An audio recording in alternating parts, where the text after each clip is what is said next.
Hello everyone, and welcome to our Metagenomics monthly webinar. This month's guest will be Professor Brim from the Howard University from Washington, DC. So I will just give you a background about Professor Brim. Professor Brim received his PhD in the field of environmental microbiology from the Free University of Brussels in Belgium.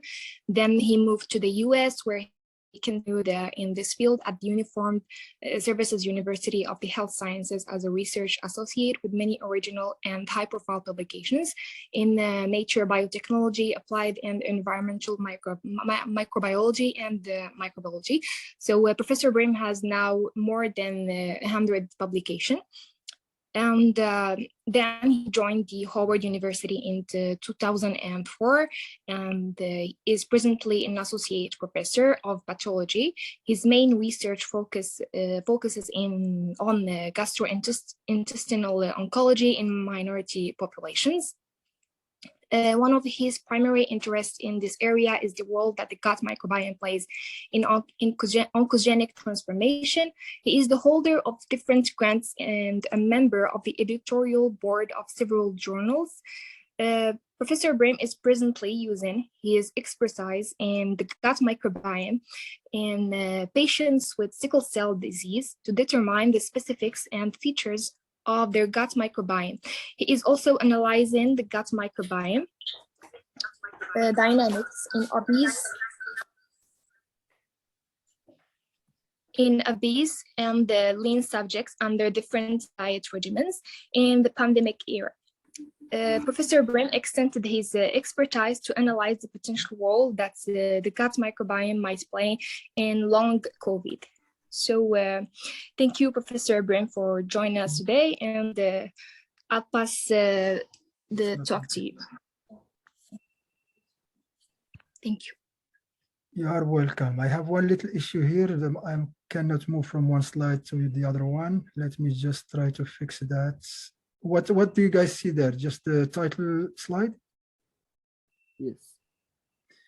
I'm trying to move to the next slide. It's not moving. Let me just get my expert here.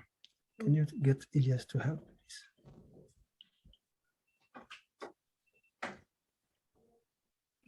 So, can you try FN F5? FN F5. Hold on. No. It is not. I think if you are in the presentation mode, you should be able to advance the slides. I did it in presentation mode as well, but let me just try something else now. Yeah, so Dominic is saying the same thing.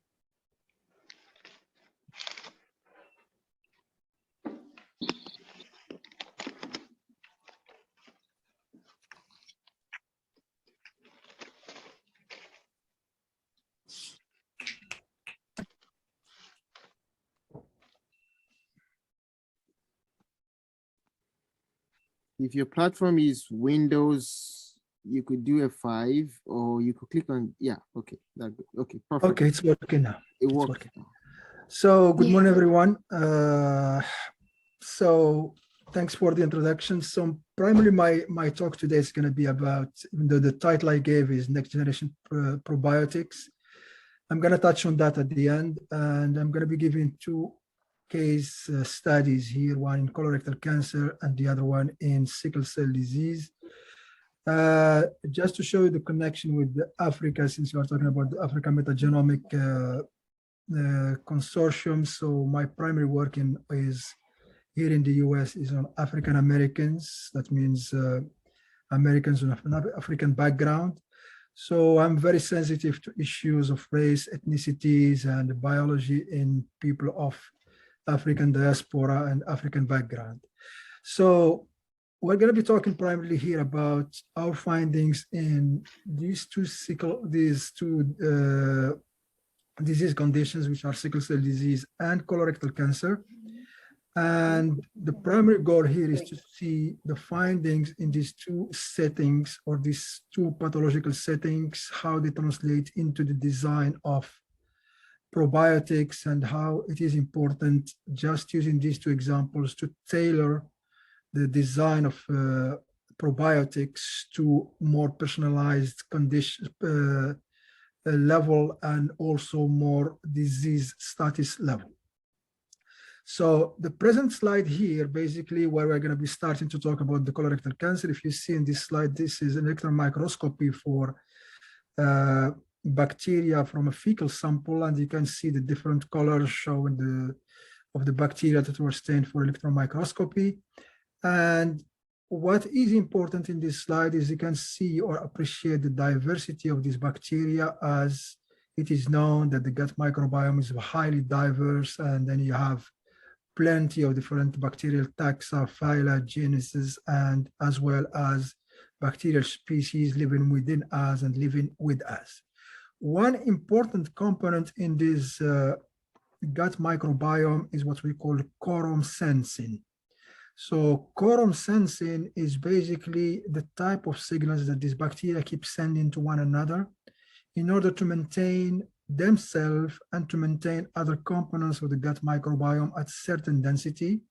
So these kind of signals are very important and are very similar to what we might relate to in the human physiology as the autocrine, exocrine, endocrine type of signaling. So the bacteria are sending signals to themselves, to their similar bacteria, E. coli to E. coli, and also to other types of bacteria, for example, E. coli to Pseudomonas or Clostridium, in order to maintain their diversity or their density in the gut microbiome at certain level, and not to overwhelm the gut microbiome with any type of bacterium. That means there is a very, very tightly controlled balance in the gut microbiome. So that brings us right now to the next slide, which is, do the colonic microbial flora serve here as a trigger in colorectal cancer? So there are different studies that have been basically published recently over the last 8 to 10 years that show primarily that there are different bacteria that have been proven indeed to be responsible, at least in isolated settings, for colorectal carcinogenesis. And these bacteria, for example, just to cite few, I can talk about Fusobacterium nucleatum, there is some streptococci, there is an E. coli PKS strain. All of these bacteria, basically, they have been shown to trigger colorectal cancer in mouse models. And at the same time, they have been associating with colorectal cancer cases in many patients in different cohorts. Now, when we talk about colorectal cancer, it is important to distinguish between two scores, one that we call the E score and one the G score. The E score stands basically for the environmental score, while the G score stands for the genetic score. So by E score, we mean all of those variables that basically are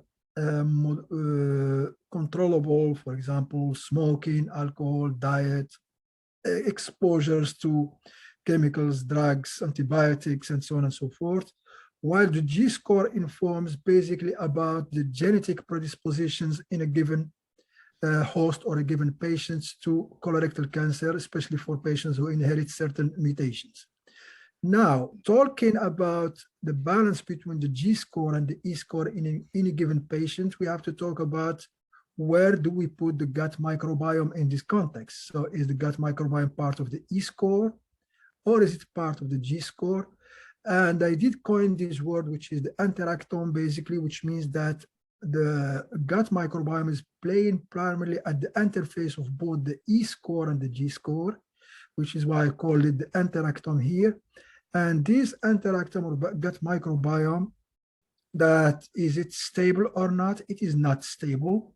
It is changing indeed, but its changes are relating to two major components that are both the E score and the G score.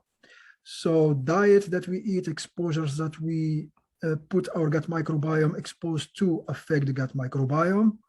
The host genetics also affect the gut microbiome composition, But at the same time, while there are signals coming to the gut microbiome from both the E and G score, that gut microbiome itself can affect both the E score and the G score as well. So there is multi-way interactions between the E score, G score, and the gut microbiome that is standing right there at the interface between both of them. Now, when we look at the gastrointestinal tract, for example, here, just to show you how it is important to comprehend exactly what we are talking about, if you go through the gastrointestinal from the esophagus all the way to the rectum and the anus, there are different microbial communities, different in densities, as well as different in composition, moving from one segment of the gastrointestinal tract to the next one. Esophagus has its own microbial community.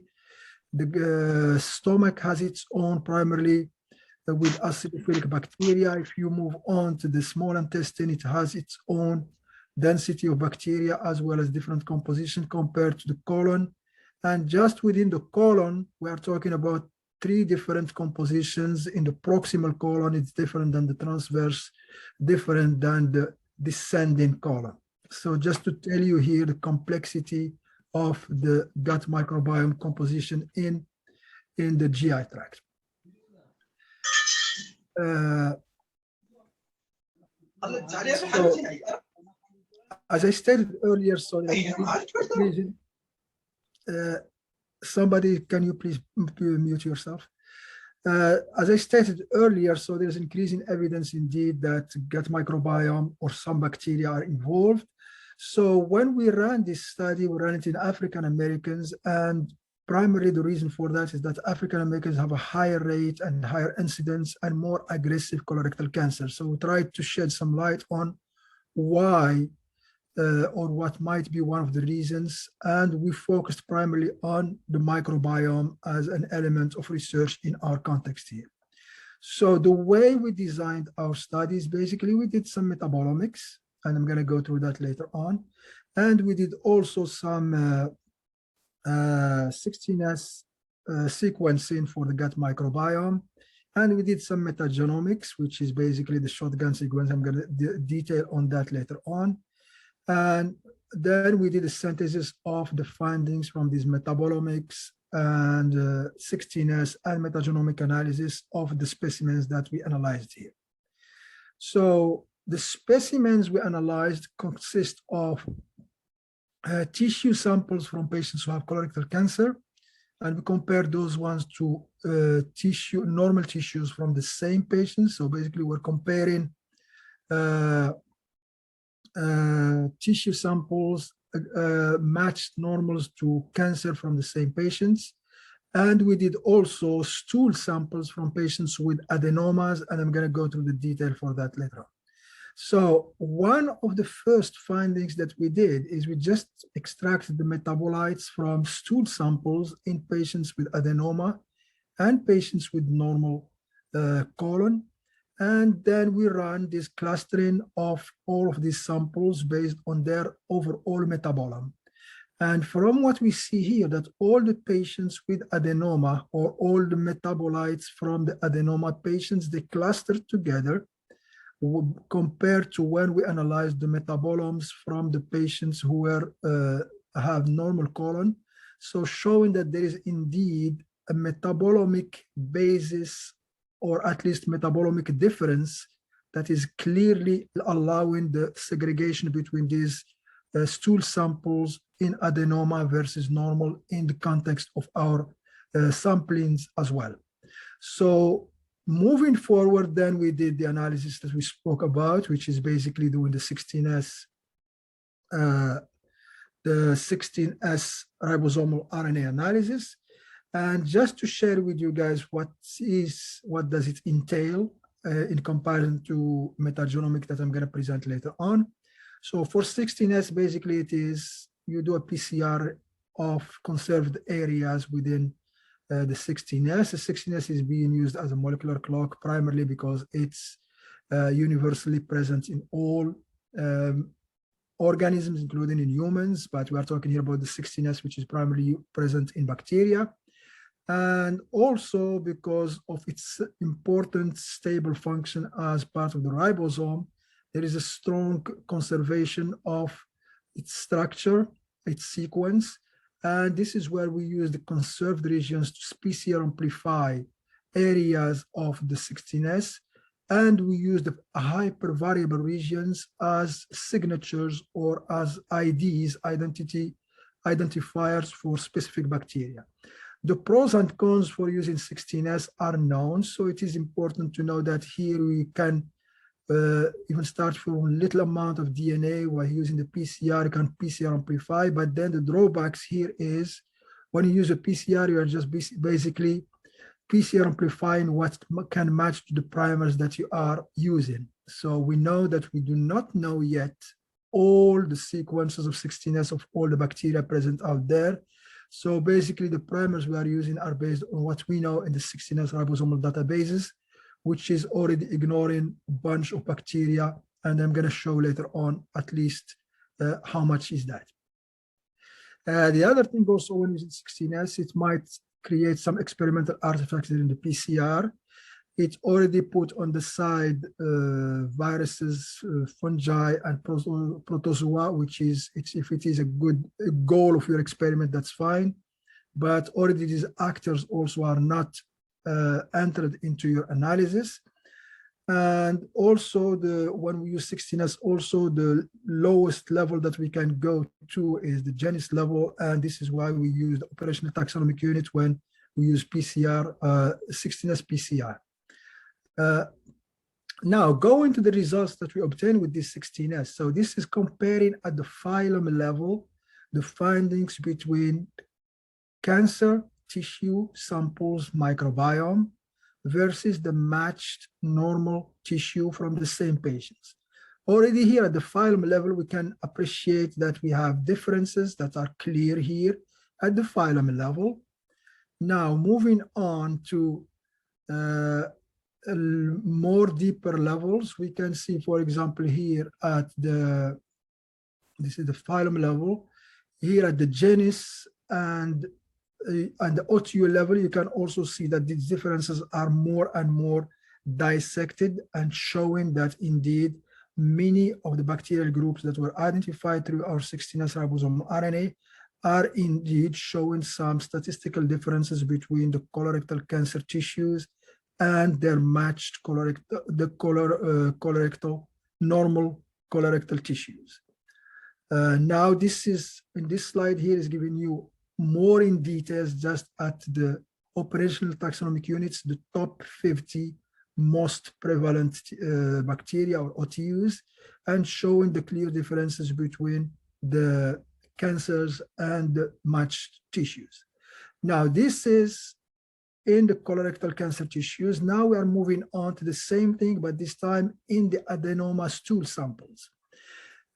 One might ask the question, why are you guys comparing colorectal tissues, colorectal cancer tissues to stool samples from adenoma patients? I'm going to come to that down the road, but just in a short sentence, our goal here is to try also to find some strong markers associated with colorectal cancer, which is what we did in the colorectal cancer tissues, that can be identified in stool samples, which is why we are using stool samples for adenoma, and can be identified in stool samples at a pre-cancerous state, which is why we are using adenoma stool samples. And just from the 3 sentences I stated right now, you can guess that the goal here is primarily to use these bacterial markers as diagnostic marker and preventative markers that can be detected at early stages, in this case adenoma, and in a non-invasive way in stool samples without having to go through extracting tissues from the patients through colonoscopy and so on. So when we did the adenoma stool samples, we noticed indeed also that we have changes in the gut microbiome, the phylum level in stool adenoma compared to healthy stool samples. Same thing going down the road of the taxonomy. At the genus level, we see how those changes at the phylum level translate at the genus level. And also, when we went to further down to OTU, we showed also that all of those differences at the genus level translated indeed to further specific species. The same samples we analyzed with 16S, we analyzed them also through metagenomics. And as you know, metagenomics, even though some people use the word metagenomics for 16S, I do not use it myself, because whenever we talk about metagenomics, to me is, and in the literature, it refers more to shotgun sequencing. While when we talk about 16S, you have to say, or if you want really to use the word metagenomics with 16S, you have to call it 16S metagenomics, while the word metagenomics on its own would refer primarily to shotgun sequencing. So what is important about metagenomics and what does it bring to the table is, one is there is no PCR. As we know, PCR involves always experimental artifacts. This is one. This is a direct shotgun sequencing. It allows primarily to detect not only the 16S, but all genomic functions that are present in a given sample or a given microbiome. And it will allow you, more importantly, to assess or to guess basically the genomic functional potential of the microbiome that you are analyzing. Now, the drawback of using metagenomics as it is compared to 16S is that this is more costly as it stands right now here in the US. It's almost 8 to 10 times more costly as far as sequencing costs.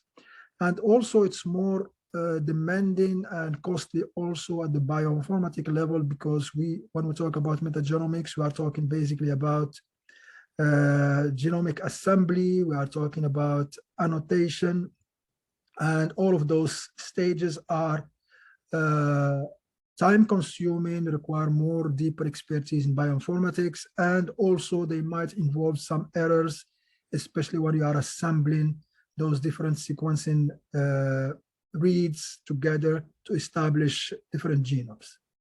So when we did the metagenomic sequencing, basically we did something that we call here metagenomic linkage groups. So metagenomic linkage groups, remember in my second slide when I spoke about quorum sensing, that quorum sensing shows that different groups of bacteria, they move together as clusters, as groups. So no bacteria decide on its own within a given gut microbiome how to move on its own. Bacteria moving as groups. So this is why we're talking here about metagenomic linkage groups. That means we're looking at the sequences that are moving the same way in a given sequencing results data. So we established these metagenomic linkage groups, and then we saw what groups of metagenomic linkage groups would define better the colorectal cancer cases or the adenoma, the stool adenoma cases. So we established some metagenomic linkage groups here that have important discrimination between colorectal cancer tissues and colorectal cancer normal cases.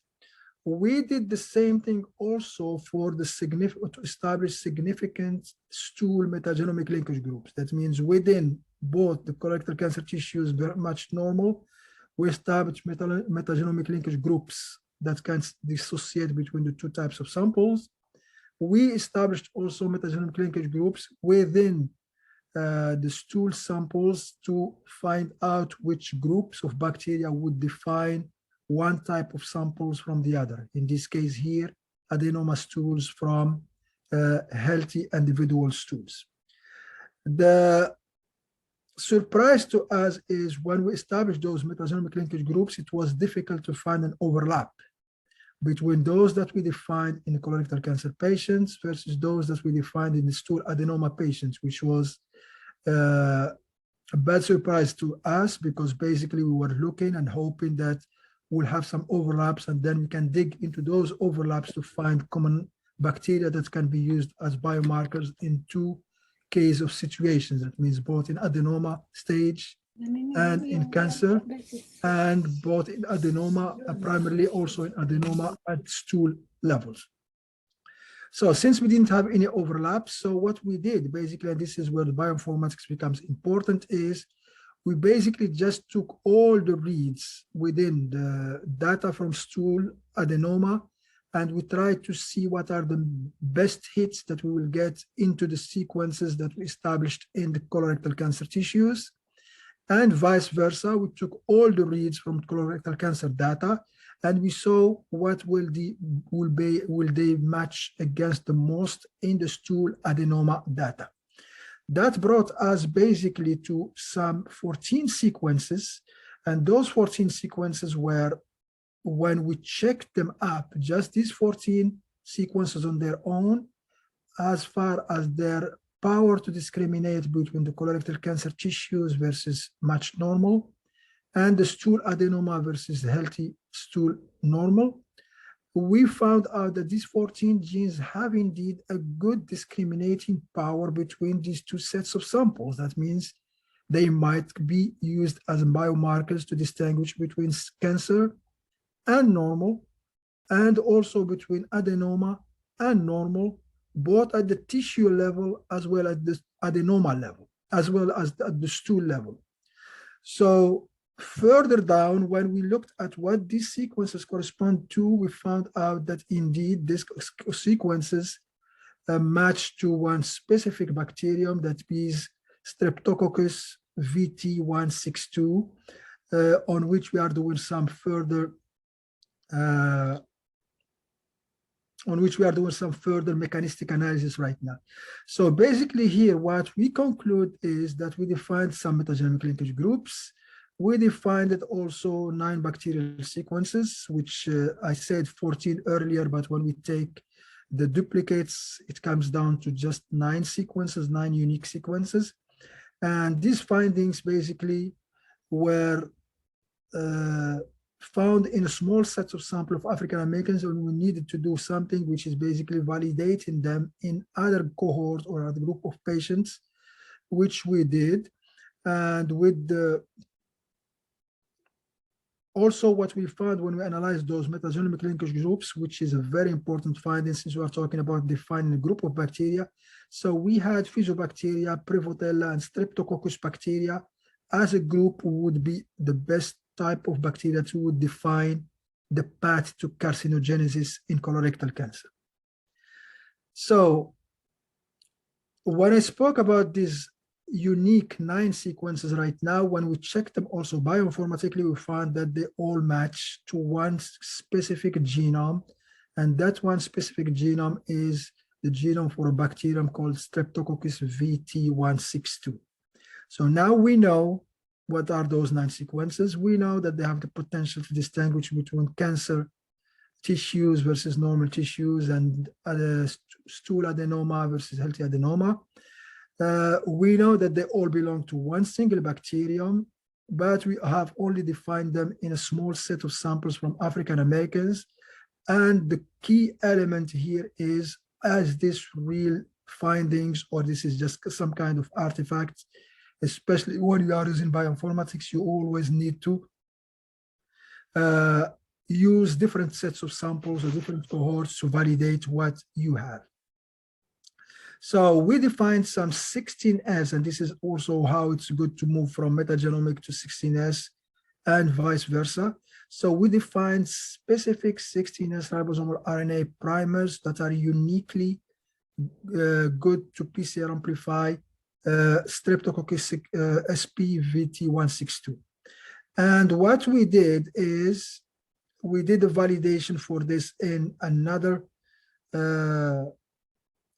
population, and the population that we used here is, this is a colorectal cancer, colorectal adenoma, colorectal advanced adenoma, as well as normal stool samples from a Hong Kong cohort. So this is a cohort of Chinese, mainland Chinese and Hong Kong patients, completely another continent, another ethnic background, another environmental background.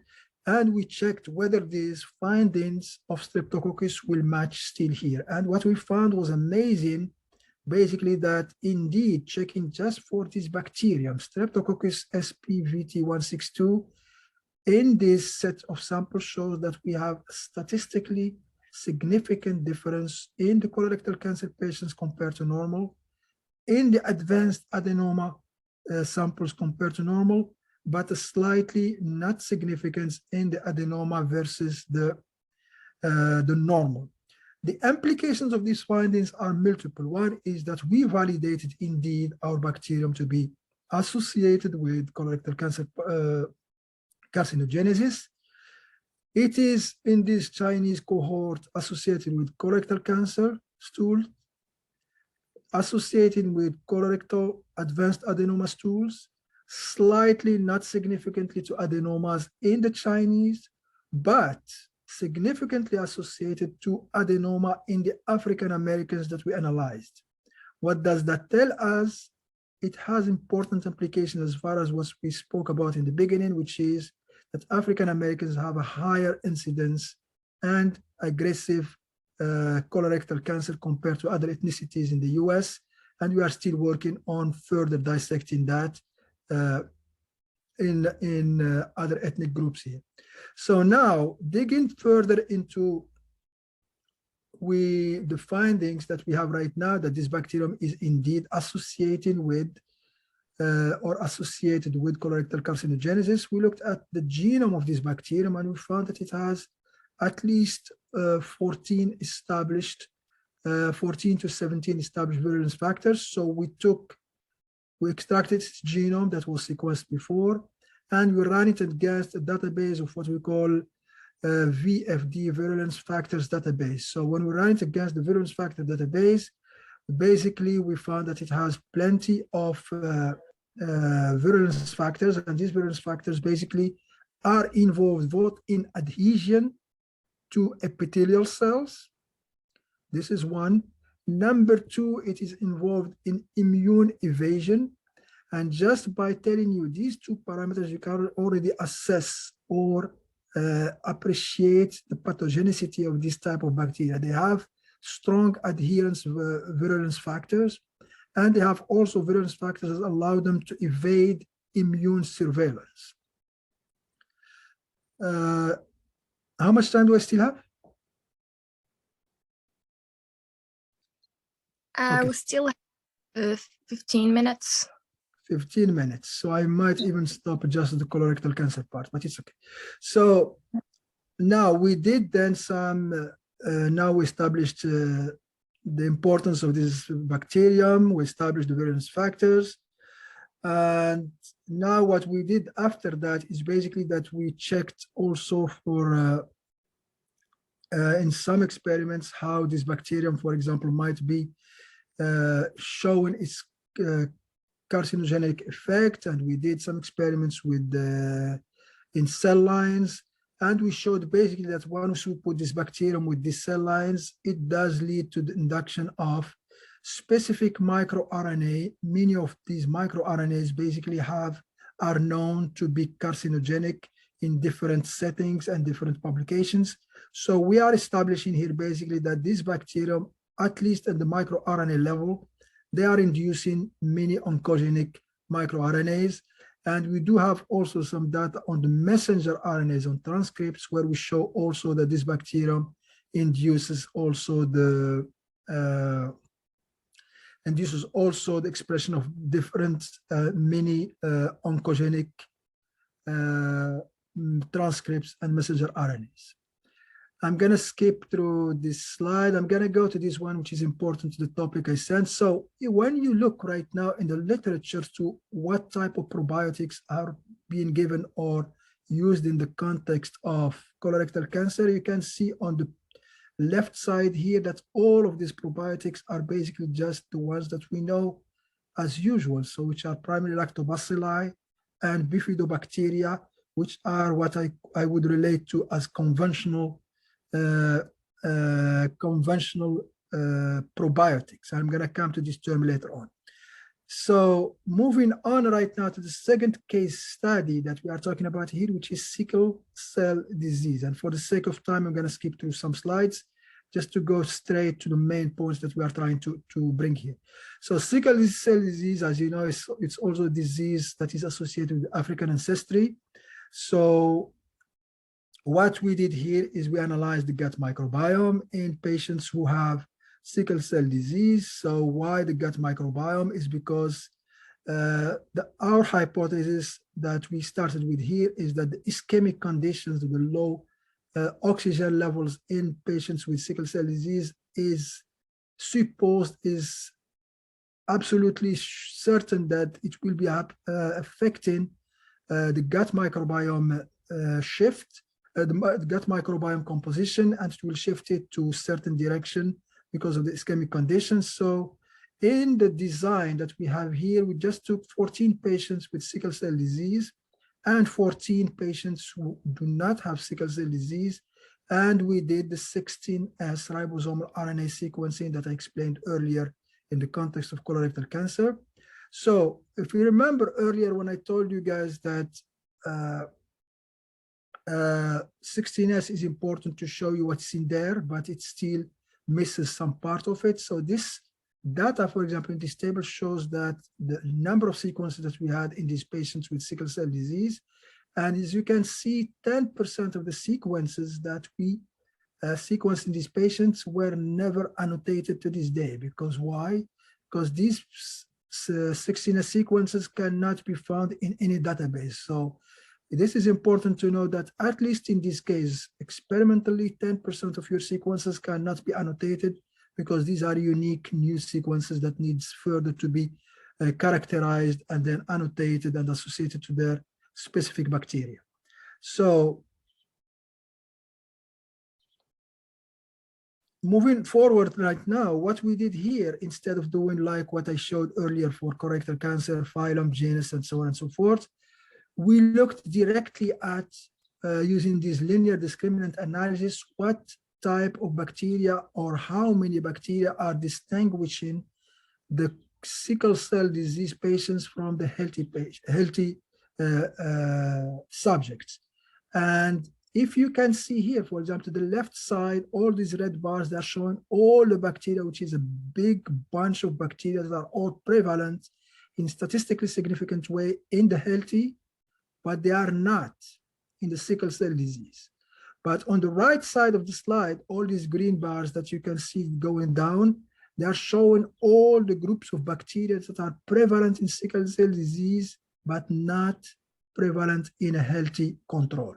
So to appreciate this slide, what we did here is, I'm showing the next one. So in this next slide here, as you can see, the numbers of bars in this linear discriminant analysis is very little. The difference between this slide and this slide here, this one is from stool samples. This one is from saliva samples. I'm going to say that again. So this is the level of differences of OTUs in sickle cell disease versus healthy in stool samples. But that level of the differences in saliva samples is very little. It's only 1, 2, 3, 4, about 6 on one side and or 8 on one side and 10 on the other side, which is not much. So this, for example, the saliva level sickle cell disease patients as well as healthy can be considered they have the same type of oral microbiome. But when we go back here, we cannot say the same about the stool microbiome because this is a huge, major difference that can be related to or called dysbiosis. That means this is a major change in the makeup of the gut microbiome in sickle cell disease patients versus those that are normal. So now we did this sickle cell disease versus control and found specific bacteria or specific groups of bacteria basically that are more prevalent in the sickle cell patients when compared to the normal ones. I'm going to go later on to the specific bacteria. So in this slide, we are showing also with this cladogram, the penetrance of these differences. The penetrance, that means whether these differences are just at the species level, the genus level, or they go deep all the way to the phylum level. So this is some type of analysis that are important to do in this type of studies. We have run also one sub-analysis within the sickle cell disease patients, those that have severe symptoms versus those that have mild symptoms. And as you can see here, the severe symptoms is the ones called SCDS for severe versus SCDM for mild symptoms. And you can appreciate here also that there are some major differences, with those that have sickle cell disease severe symptoms showing more dysbiosis and more disturbed gut microbiome.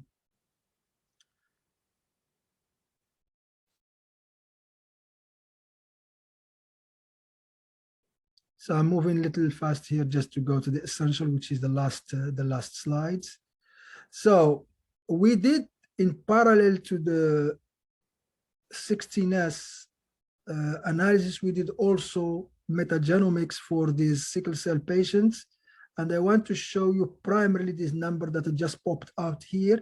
If you remember when we were talking about the 16S, that number was what? It was 10% of sequences that were not able to annotate.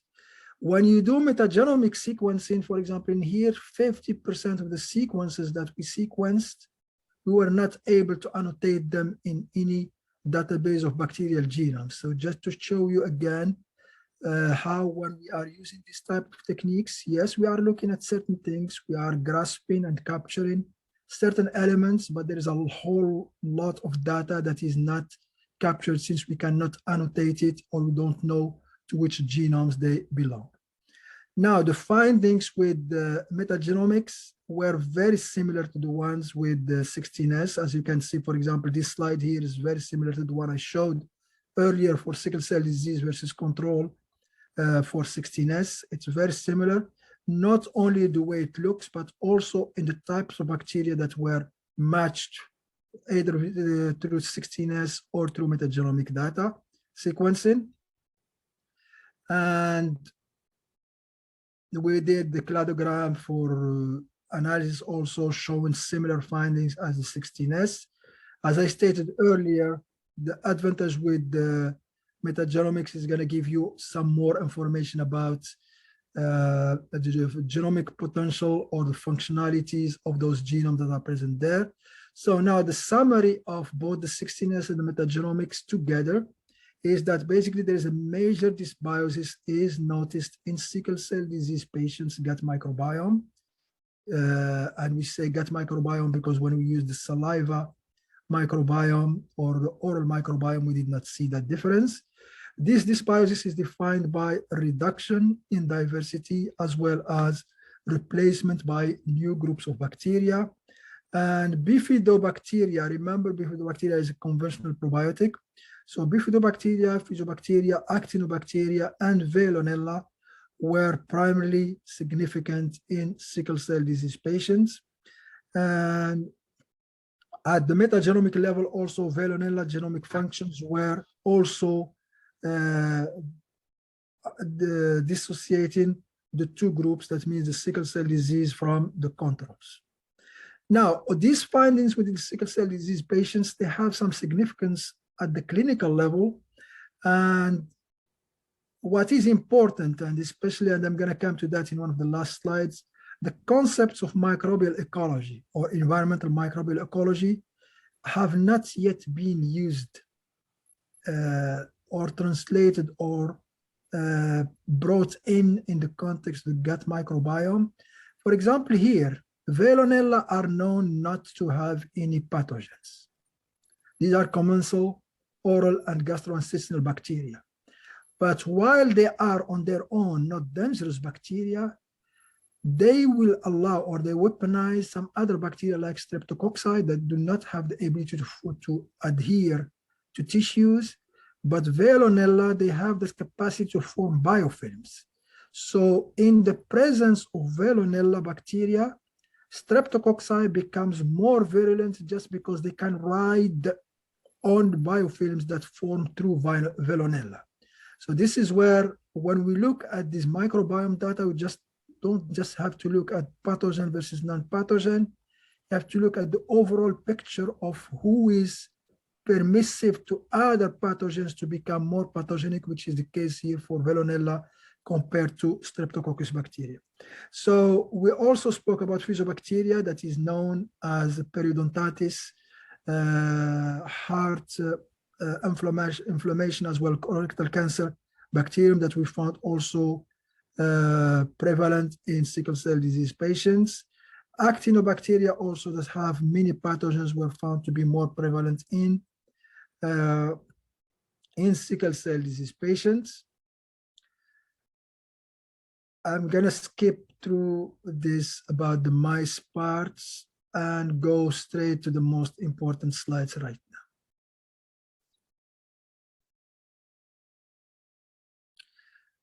So when we talk about the microbiome or microbiomic studies, it's important to know what they are bringing in and what are the gaps in this type of studies.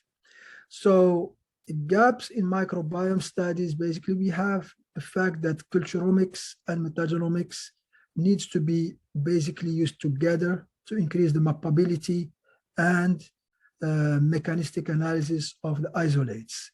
Remember what I showed in one of the slides where 50% of those metagenomic sequences were not able to annotate them. That means this is basically a black box that will not be useful at all. The only way that that black box can be explored is if we do some culturomics and we find the bugs to which those sequences belong. And from there, we can do some mechanistic analysis. Another important component also in microbiomics is that we know that in the bacterial system, we have what we call horizontal gene transfer. That means genes are flowing from one bacterium to another through conjugation, through transformation, through transduction. And this in itself, it's important to understand and to consider when we are doing gut microbiome studies, because we're not looking at each bacterium as a single and isolated entity, but because of this horizontal gene transfer, there is a major flexibility in the genomes of these bacteria individually, as well as in the microbiome as an overall piece. We need to have some functional and integrative microbiomic and computational tools so that we can have a better idea also about what we are doing and what we are digging into bioinformatically. Viruses, fungi, and protozoa are definitely not just bystanders in what's going on within the microbiome, especially within the gut microbiome. So their roles also have to be defined and analyzed and characterized more deeply. Talking about the gut microbiome, it's important to realize what we call the GBA, which is the gut-brain axis. So bacteria are sending signals to the brain, and the brain also is sending signals also down to the guts. There is a continuous dialogue between the CNS, the central nervous system, and the ENS, the enteroneurosystem system. And this dialogue also, it's very important to understand, to grasp. There are different pathways or bidirectional pathways that are involved in this mutual dialogue between these two systems. Just to give you an example, for example, if you know IBS, inflammatory bowel syndrome, there are two components of the inflammatory bowel syndrome. One is purely psychological, which is brain driven. One is purely physiological, happening at the gut, which is gut driven. Sorry, Professor Brim, I have to stop you for the time. Let me just go to my last slide. That way you guys have the message here. So my last slide. So because I titled this Next Generation Probiotics, so basically from the two studies that we are showing here, it is important basically to know that Next Generation Probiotics are probiotics that will be defined based on disease conditions. This is one. Based on individuals, this is two. And since I am here in the US and talking to you guys in Africa, and based also on the cultures, because everywhere you go, the healthy microbiome is defined differently. So a healthy microbiome in Africa is different than a healthy microbiome in America. And within Africa also, healthy microbiome in Nigeria is different than Egypt or Morocco. And even within a given country, for example, in Nigeria, for example, I remember one study where a rural people microbiome is different than urban people microbiome. So we need to keep these considerations alive whenever we are designing probiotics, and this is where the term next generation probiotics comes in. That means this is personalized, this is targeted, and this is culture specific. Okay, thank you. Thank you very much, Professor Brim, for your presentation. We truly appreciate the time you took to do it, given your schedule. So Professor Brim addressed the disease conditions of sickle disease and the colorectal cancer, and how it is important to design probiotics, and also highlighted the following points. One is that how many factors and signals affect our gut microbiome, then summarized the metabolomics study outcome. Also highlighted the role of Streptococcus V2-162 in colorectal cancer and how it might be used in an early diagnosis. And through further bioinformatics analysis, you were able to show the oncogenesis implications of the bacterium in patients with African descendants. So it was a very interesting presentation. Thank you again. And I will open the panel for questions. You can all ask questions in the chat box. Can I start with the first question? Yeah, go ahead. Okay, so the first question is it possible to... Sophia, I think your audio is echoing. Go ahead. Is it possible to get to species level using the 16S RNA gene sequences?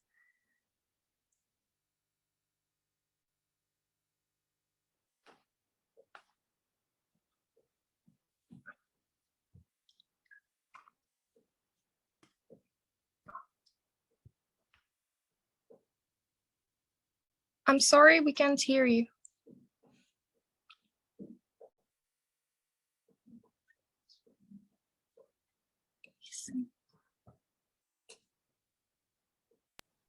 Can you hear me now?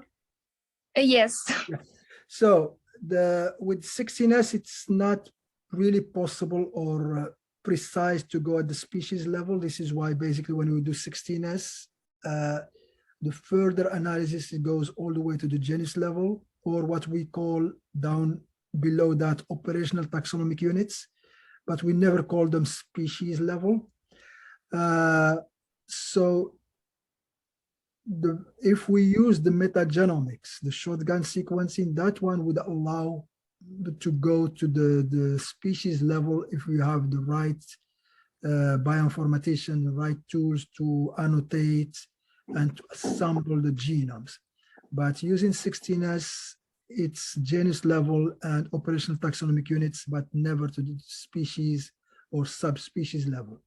And your question is very important in the context of the fact that sometimes you will find the 16S showing you exactly the same makeup, but if you don't go at the species and subspecies level, you will not understand what is really wrong in a given gut microbiome because of the horizontal gene transfer. The same 16S will be in two similar strains, but one of them will have a virulence factor, one will not. And this is where your question is very pertinent. Thank you very much for your answer, Professor Brim. So here we have Dominic Anderson that wants to ask a question. He raised his hand. You can go ahead. Hi, thank you very much for that very good presentation. I really enjoyed it. I actually have several questions, but I won't hog the floor. What I wanted to actually ask is that in your colorectal cancer study, I assume that significant abundance, the significant species abundance differences between the tissue types does actually indicate that the bacteria that you were looking at are indeed viable, i.e. they are alive. So I was wondering if you could actually use targeted transcriptomics as part of your marker studies to be able to diagnose, to do the early diagnosis of the cancer.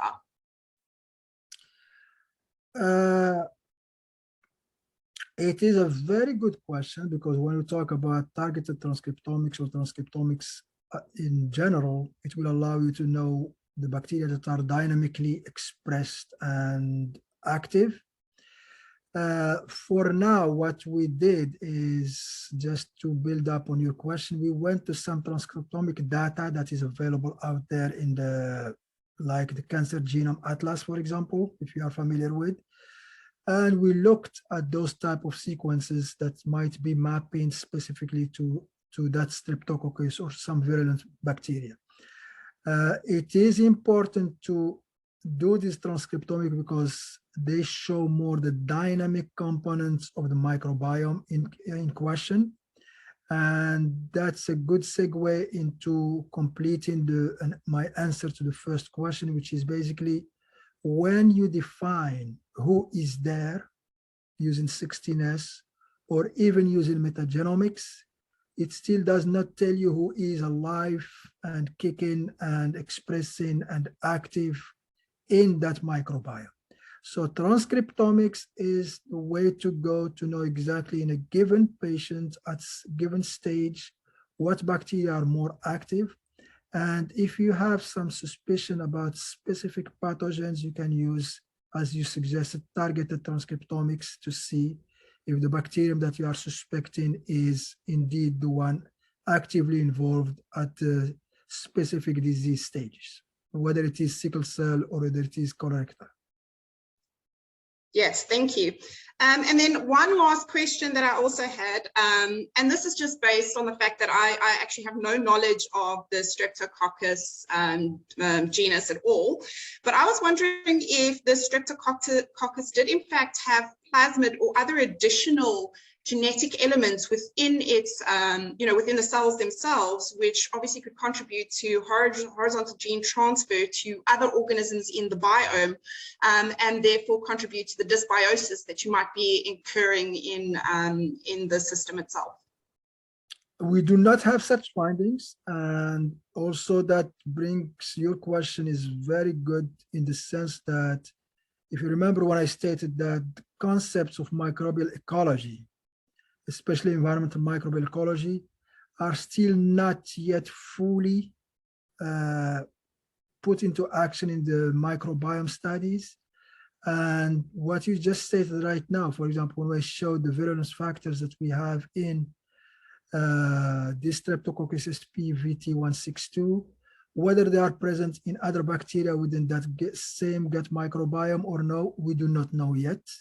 But it's worth pursuing to know whether they are going to be transferred to other bacteria within there and then further exacerbating the situation within these patients. Because as you notice, some of those virulence factors are very important to carcinogenesis.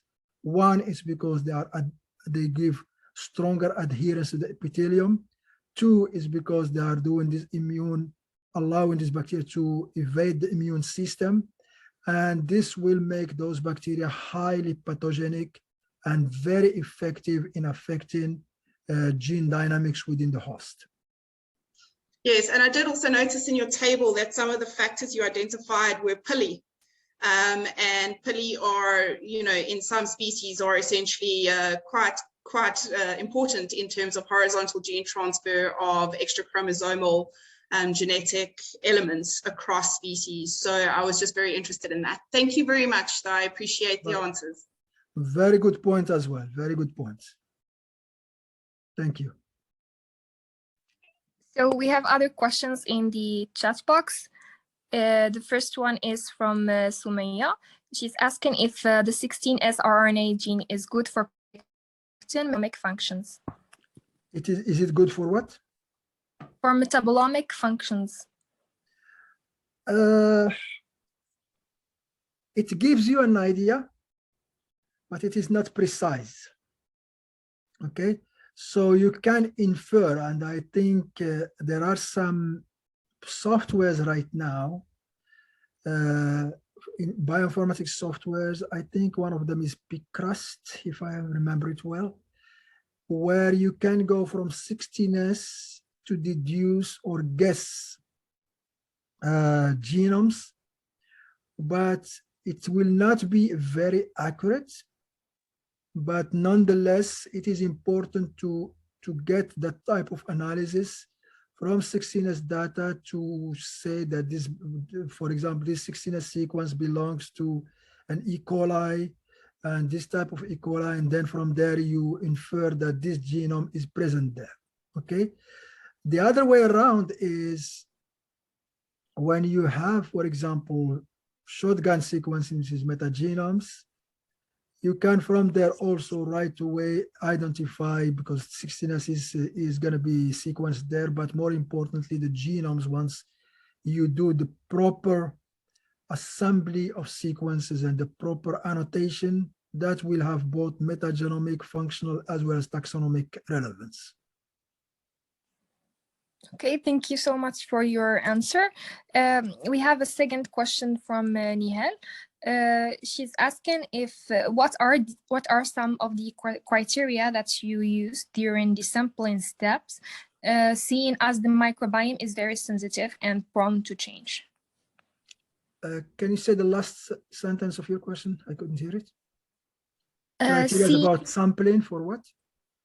Sampling what are some of the criteria that you use during the sampling step, seeing as the microbiome is very sensitive and prone to change?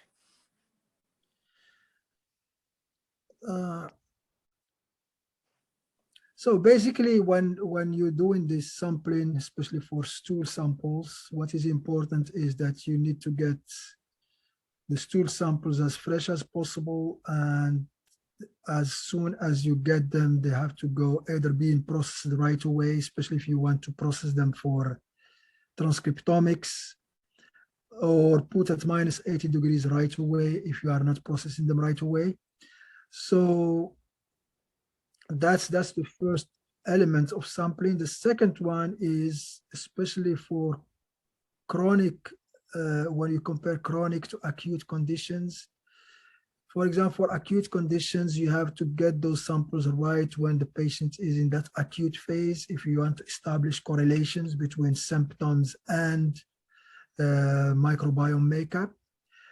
That differs when you are talking about chronic conditions. For example, when we are talking about colorectal cancer, which is not an acute one, it is important, as we showed in our case, to look at those bacteria that are adherent, which is why we analyzed the colorectal cancer's tissue samples.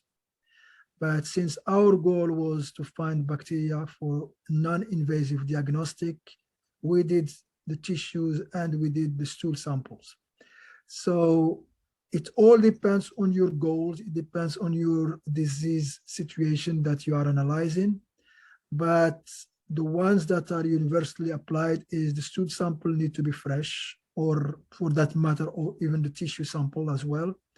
And minus 80 degrees right away, especially if you want to do transcriptomics or RNA analysis. Okay, thank you for your answer. The other question is about the bioinformatics analysis of both the 16S and shotgun analysis. What are some of the tools that you used and find to be best? I'm not a bioinformatician myself, even though I did a lot of it when I did my PhD back then. The one we used for 16S was the Mothur, M-O-T-H-U-R. That was the one we used for 16S. Now for the metagenomics, there are plenty of different softwares. We use them interchangeably depending on the goals. If you noticed, for example, I showed how you can use all data together to do phylum, genus, and so on. For those ones, you need to have, for example, a database like the 16S ribosomal database project, for example, next to you to do such kind of analysis. While when you do the linear discriminant analysis, that one is basically comparison of two sets of samples, and once you know those once you have those discriminant sequences, then you can annotate them afterwards. So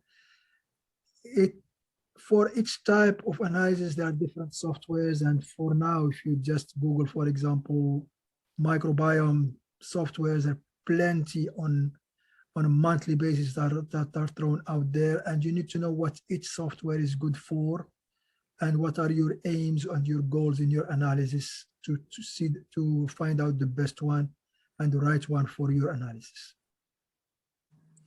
Yes, thank you, Professor Brim. So we have one question from Abijat saying, given the significant dysbiosis observed in sickle cell disease patients, is it possible that microbial transplantation from a healthy donor to sickle cell disease patients could help alleviate or reduce their severe symptoms? I'm going to respond to the last component first. We are not yet sure. We are not yet sure that their severe symptoms are due to the gut microbiome composition. This is something we are still trying to get into. As a matter of fact, I did not show the findings from the metagenomics from those sickle cell patients, which shows indeed that there is more virulence factors in the sickle cell patients compared to normal. So the assumption is potentially yes. Now, talking about fecal matter transplant, which was one of my slides, fecal matter transplant, I would not yet recommend it in the context of sickle cell patients, even though it's being used, for example, for patients with recalcitrant cases of Clostridium difficile infections. I don't know if you guys are aware, for example, many places in the world, especially in the West here, we are already talking about the poop pill. So while the fecal matter transplant is still used through the lower area in the rectum, nowadays there are some companies that are putting something called poop pill, which is basically a pill that people eat. And that pill has a healthy microbiome that people can basically take to replace or rejuvenate their own microbiome. Specifically the sickle cell patients, I cannot recommend that yet. There is more data that needs to be generated before we can make that point, that case. That's very interesting. I have a question. So how did you proceed for the controls for sampling the tissues? I mean, it has to be very challenging in terms of ethics. Are you talking here about colon tissues? Yes. Which type of tissues? So if we are talking about colon tissues, basically when a patient has a polyp or cancer, when they take that polyp or they take that cancer, they want to get the margins. The margins, that means what is normal, so that they will be sure that they are taking completely the polyp or the cancer out. So in any biopsy or any resected specimen, whether it is at surgery or at colonoscopy, always those specimens will have some normal with them. This is one. In colonoscopies also for many patients, and we do consent patients, for example, in our place, even those who do not have polyps, if they are doing colonoscopy for their own screening, many of them or most of them, they are fine with taking one biopsy, even though there's nothing abnormal in their colon. So it's painless, straightforward process.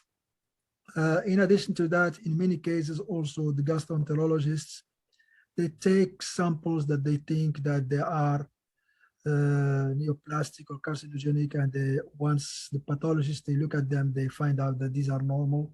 And those are also the type of samples that we use as norms.